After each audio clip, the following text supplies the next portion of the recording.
Show. आज इस show में मैं आपको बताने जा रहा हूँ कि पाकिस्तान वर्सेस इंग्लैंड का फर्स्ट T20I मैच हुआ, जो कि अगर हम देखें तो पूरा वन साइडेड इंग्लैंड ने पाकिस्तान को किया। पाकिस्तान की वही फिर से डिफेंसिव अप्रोच थी, लेकिन इंग्लैंड ने बहुत ही आला कमबैक किया। 17 ईयर्स बाद इंग्लैंड की टीम आई थी और सबके सब वही प्लेयर्स थे जो PSL खेल चुके हैं, चाहे हम बॉलिंग लाइनअप की बात करें उनकी, चाहे आप बैटिंग लाइनअप की बात करें। मतलब अगर आप देखें 11 प्लेयर में 7 to 8 तो PSL खेल ही चुके हैं। और ओपनर इनके जो टॉप ऑर्डर है मिडिल ऑर्डर सब प्लेयर्स PSL खेल चुके हैं। फिल सॉल्ट PSL खेल चुके हैं। एलेक्स हेल्स वो तो खैर हर साल ही खेलते हैं PSL।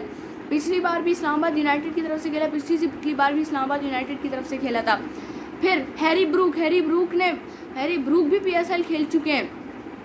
बाकी जितने भी प्लेयर्स हैं, बेन डकेट वो भी खेल चुके हैं। डेविड मलान जिनका कैरियर ही PSL से स्टार्ट हुआ, जिनका कैरियर शुरू भी PSL से हुआ, और अगर वो PSL ना खेलते डेविड मलान तो इनका कैरियर ऐसा हो ही नहीं पाता। वो नंबर 1 T20I के बैट्समैन बन ही नहीं पाते भाई।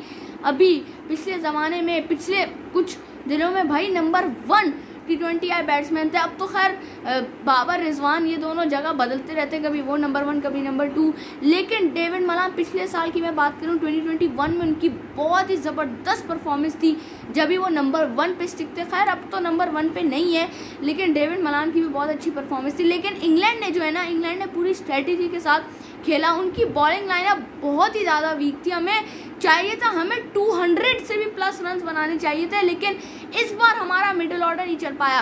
पहले हमारे ओपनर्स मोहम्मद रिजवान की मैं बात कर रहा हूँ, टुक करके मिडिल ऑर्डर पे सारा प्रेशर आता था। अब इस बार मिडिल ऑर्डर पे ज़्यादा कोई प्रेशर नहीं था, लेकिन जो है ना विकेट्स बहुत ज़्यादा लीक करी थी हमारी। मतलब बाबर आजम आउट हो गए, फिर सबकी लाइन लग गई। नंबर 3 पे हैदर अली आए, उन्होंने भी कुछ नहीं किया। खैर उनका तो पहला मैच था, 1 साल बाद पूरे वो खेले, तो थोड़ा बहुत टाइम तो उनको लगेगा सेट होने में, चले मान लिया। नंबर 4 पे शान मसूद आए, वो भी पहली बार खेल रहे, लेकिन उनका जो नंबर है ना वो नंबर 4 नहीं है। शान मसूद ओपनर है। आपकी ये गलती है कि आपने 3 ओपनर्स एक साथ खिलाए हुए। बाबर आजम भी ओपनर है, मोहम्मद रिजवान भी ओपनर है, शान मसूद भी, मतलब 3 ओपनर अगर आप एक साथ खिलाएंगे ना तो बैलेंस नहीं बन पाता टीम में, और जिस वजह से बैलेंस नहीं बन पाता तो फिर आपकी बैटिंग लाइनअप कुछ ज़्यादा अच्छी नहीं चलती। क्या किया शान मसूद ने? 7 रन बनाए सिर्फ और सिर्फ। उनका नंबर ही नहीं है। शान मसूद को थोड़ा टाइम चाहिए होता है खेलने के लिए। अगर वो आते ही मारना शुरू कर देंगे तो वो इसकी गेम नहीं है। शान मसूद की ये नेचुरल गेम नहीं है। नेचुरल गेम उनकी थोड़ा सा वो पावर प्ले को टारगेट करते हैं। हुक शॉट उनके अच्छे होते हैं, पुल शॉट उनके अच्छे होते हैं, बहुत ही ज़बरदस्त उनके पुल शॉट हुक शॉट होते हैं अगर हम देखें तो यही करना चाहिए भाई पाकिस्तान को कि शान मसूद खेलें, ज़रूर खेलें, लेकिन आप ये भी कर सकते हैं कि आप जैसे बाबर आजम या शान मसूद आ जाए ओपनर, या मोहम्मद रिजवान और शान मसूद आ जाए, और इन दोनों में से कोई एक नंबर 3 पे आ जाओ। हैदर अली नंबर 4 पे, हैदर अली नंबर 4 पे भी आ सकते हैं, नंबर 3 पे भी आ सकते हैं। ये दोनों उनका नंबर है, मतलब आराम से खेल सकते हैं वो, क्योंकि वो एक पावर हिटर है। वो एक अच्छा खेल सकते हैं। वो लंबा खेलने वाले प्लेयर नहीं है, वो पावर हिटर है। लंबा भी खेलते हैं, अच्छा खेलते हैं, लेकिन उनकी स्ट्रेंथ ही असल पावर हिटिंग है। फिर हमारे आ जाते हैं नंबर 5 पे इफ्तिखार अहमद भी अगर ये 3 से 4 सिक्सेस ना मारते, आखिर में शुरू में ना मारते, तो भाई हमारे 159 रन भी नहीं बनने थे। शुरू में हमारे जैसे ओपनर्स ने स्टार्ट लिया था, इतना अच्छा स्टार्ट दिया था बाबर आजम, मोहम्मद रिजवान ने, मतलब स्ट्राइक रेट भी बिल्कुल नॉर्मल अच्छा सा था। मोहम्मद रिजवान ने भी अच्छी 50 स्कोर की। Well played Mohammad Rizwan. लेकिन खबरें ये भी चल रही थी मैच से पहले कि भाई मोहम्मद रिजवान को नहीं खिलाया जाएगा, रेस्ट कराया जाएगा, मोहम्मद हारिस को चांस दिया जाएगा। ये मतलब प्लेइंग 11 बहुत ज़्यादा डिस्टर्ब हो रही थी अगर मोहम्मद रिजवान नहीं खेलते, क्योंकि मोहम्मद हारिस को भी कहीं ना कहीं फिट करना था, शान मसूद को भी कहीं ना कहीं फिट करना था, और हैदर अली को भी कहीं ना कहीं फिट करना था। मतलब ऐसी ही कोई प्लेइंग 11 बननी थी, लेकिन ऐसी नहीं बन पाई। आसिफ अली को भी इस बार रेस्ट कराया गया। हमने देखा जैसे आसिफ अली को भी इस बार रेस्ट कराया गया। खुशदिल शाह भी खेले, लेकिन खुशदिल शाह का नंबर नहीं आ पाया। मोहम्मद नवाज नंबर 6 पे आए, वो भी अनफॉर्चुनेटली नहीं खेल पाए। आपने उनको फाइनल में सही से यूज़ नहीं किया, वो सही। अब मैं क्या करें यार, अब वो फाइनल की बातें याद आ रही, छोड़ें। लेकिन इंग्लैंड की ये अच्छी बात थी कि वो सब के सब प्लेयर्स हमारे PSL में ग्रूम हुए, सब के सब PSL से ग्रूम हुए। जितने भी इंग्लैंड के प्लेयर्स खेल रहे थे, सब के सब as an emerging player PSL में खेल के गए। एलेक्स हेल्स का हम देख लें, खेल के गए PSL। हैरी ब्रूक का देखा, मतलब जितने भी प्लेयर्स थे, हैरी ब्रूक ने तो यहाँ तक के लाहौर कलंदर्स की टीम से सेंचुरी भी स्कोर की थी। और मुझे यही लग रहा था, मैं ऑफ द कैमरा यही बोल रहा था कि इंग्लैंड की जो एलेक्स हेल्स और हैरी ब्रूक की जो पार्टनरशिप है ना, इन दोनों की पार्टनरशिप बहुत ज़्यादा क्रूशल रोल प्ले करेगी और इंग्लैंड को आखिरी फिनिशिंग लाइन तक पहुंचा देगी। और हैरी ब्रूक ने इंग्लैंड को अपनी फिनिशिंग लाइन तक पहुंचाया। 40 रन की शानदार उन्होंने इनिंग्स खेली।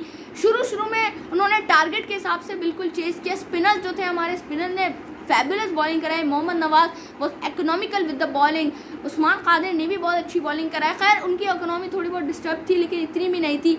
लेकिन हमारे जो फास्ट बॉलर हैं उनकी लाइन और लेंथ बिल्कुल भी ठीक नहीं थी। कभी कहीं लेग पे जा रही है, फुल टॉस बहुत ज़्यादा आ रही थी। नसीम शाह की तरफ से भी आ रही थी बहुत ज़्यादा फुल टॉस, दहानी की तरफ से भी आ रही थी। और हमने देखा है भाई, कोई भी बैट्समैन फुल टॉस नहीं छोड़ता। नसीम शाह ने भी फारूकी ने जो बॉलिंग कराई थी उसकी फुल टॉस नहीं छोड़ी थी। तो फिर तो ये एलेक्स हेल्स और हैरी ब्रूक थे, तो वो कैसे छोड़ सकते थे। यही हुआ, कभी एज लग के 4 चल रहा था फुल टॉस पे, कभी 6 लग रहा था, कभी 4। ऐसे ही करके उनकी जो पार्टनरशिप है वो बहुत ज़्यादा एसेंशियल रोल प्ले किया।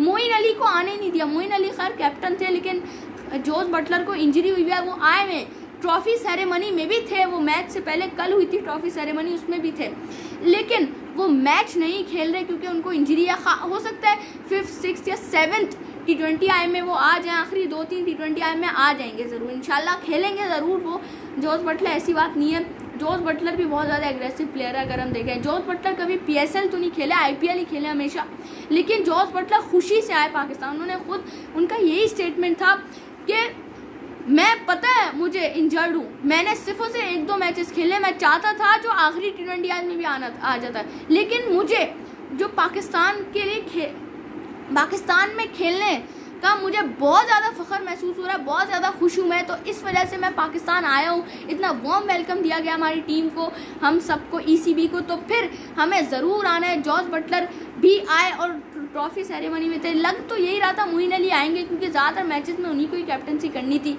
लेकिन अगर हम देखें तो स्क्वाड में जॉस बटलर कैप्टन थे और मोइन अली वाइस कैप्टन थे। तो इंग्लैंड ने, अगर हम देखें तो पूरा 1 साइडेड किया, लेकिन स्पिनर्स ने जो हमारी बॉलिंग की थी, लग रहा था थोड़ा थोड़ा में एज मिलता है, हल्का हम मैच ले जा रहे हैं। लेकिन हैरी ब्रूक और एलेक्स हेल्स ने हमारे जबड़े से मैच निकाल लिया। खैर इतना भी हमारे पास मैच नहीं था जो उन्होंने जबड़े से निकाल लिया, मतलब आधा हमारे पास मैच था जब स्पिनर्स बहुत अच्छी बॉलिंग कराए थे। स्पेशली मोहम्मद नवाज का जो लास्ट ओवर गया था ना, बहुत ही ज़्यादा अच्छा गया था।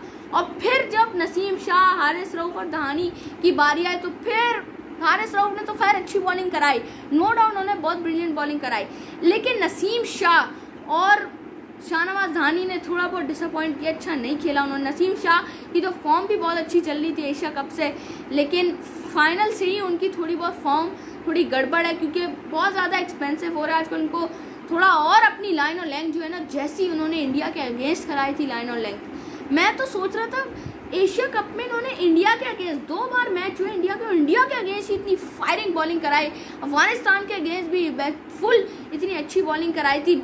लेकिन मैं यही हैरान हूँ कि इस वाले मैच में तो इंग्लैंड की बैटिंग लाइनअप तो अच्छी थी, लेकिन बॉलिंग लाइनअप इतनी वीक थी। हमें चाहिए था कि हम 200-210 तक पहुँच सकते, लेकिन इस बार मिडिल ऑर्डर का कसूर था, इस बार ओपनर्स का कसूर नहीं था। हमें क्लियर दिख रहा था 7 ओवर्स में 64 रन हमारे ओपनर्स बना के गए थे।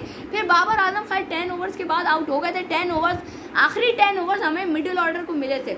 इफ्तिखार अहमद अगर वो 2 से 3 छक्के ना मारते ना तो हमारे इतना भी स्कोर नहीं बन पाता। अगर मोहम्मद नवाज भी थोड़ा सा एज दे देते इफ्तिखार अहमद के साथ तो हमारा 170-180 तक स्कोर बन जाता। हमें बस 10 या 12 प्लस रन चाहिए थे, हम डिफेंड कर सकते थे पूरा सीरियसली। मतलब 15 रन चाहिए होता इंग्लैंड को आखिरी ओवर में, बहुत ज़्यादा मुश्किल हो जाती और इंग्लैंड प्रेशर में आ जाता।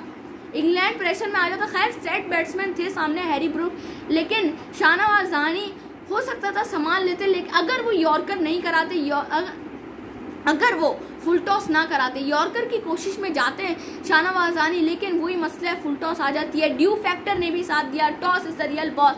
इंग्लैंड टॉस जीता, मैच जीता, कराची में भी यही है, दुबई में भी यही है।